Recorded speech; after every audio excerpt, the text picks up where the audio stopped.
Hey, this is Pete with BananaHobby.com. In the next few minutes, I'm going to run you through what is called a bind process. Many of the radios that come with our aircrafts and our products nowadays come on what's called 2.4 gigahertz.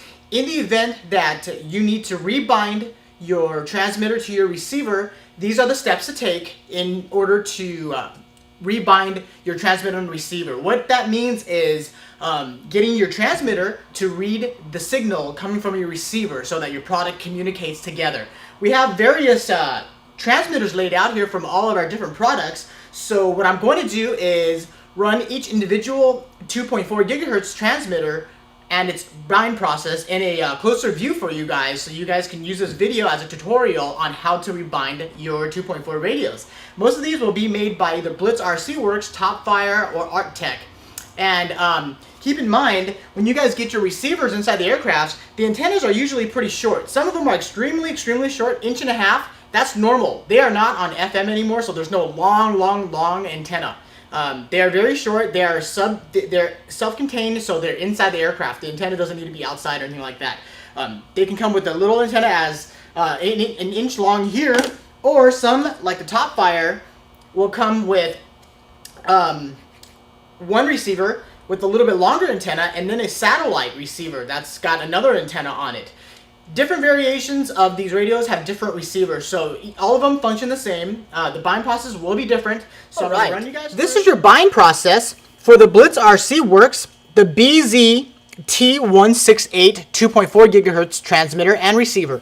And this is what the transmitter looks like for the Blitz RC Works BZ T168. And this transmitter is going to be included with the Nighthawk, with the Night 2, with the Airhawk, and several of the other 4-channel, 5 to 6-channel helicopters that we carry. With the LCD screen on here, very visible, as you can see. You turn it on, and the light turns on, and you're ready to go. And this is this bind process for this system here. What I have here is the Night 2, and we're going to run you through the bind process here. There's basically, literally, there is no bind process. If you're experiencing communication issues between your transmitter and your helicopter, this is the reason why. And follow these steps and you're ready to go. Always keep in mind, before you turn on your helicopter, to always keep the throttle stick right here, the one that doesn't bounce back, in the lowest and down position. Once this is all the way down, you're ready to go.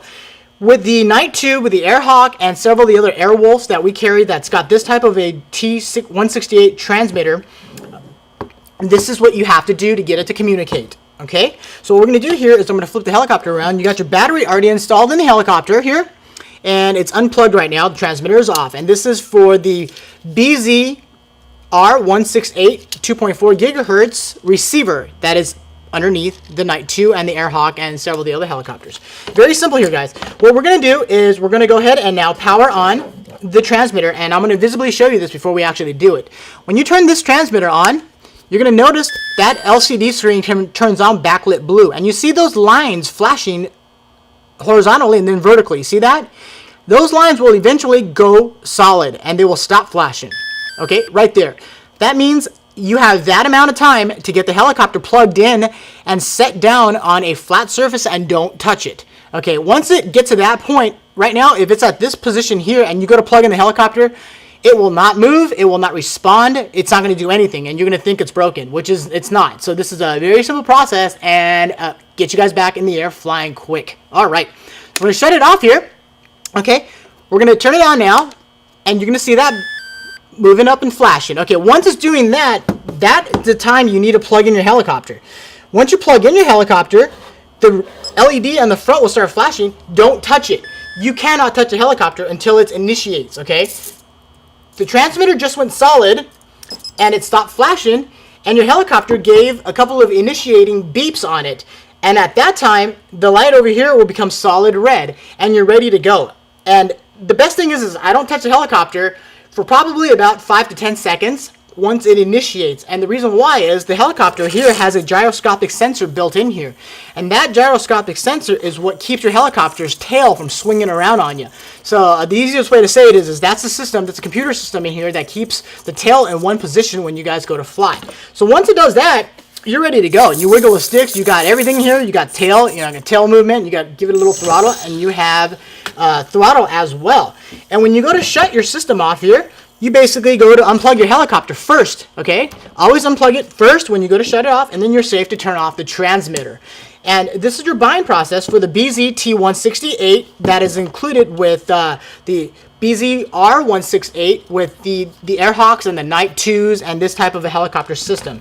Follow the steps, and remember, if it stops moving over there and those lines stop flashing on the transmitter and you plug the helicopter in, it's not going to read. So you want to shut it off, unplug the helicopter first, shut it off, and then do the process again. And once it's plugged in, leave it there for about 10 seconds, and then take off and have fun. We'll see you guys on the web.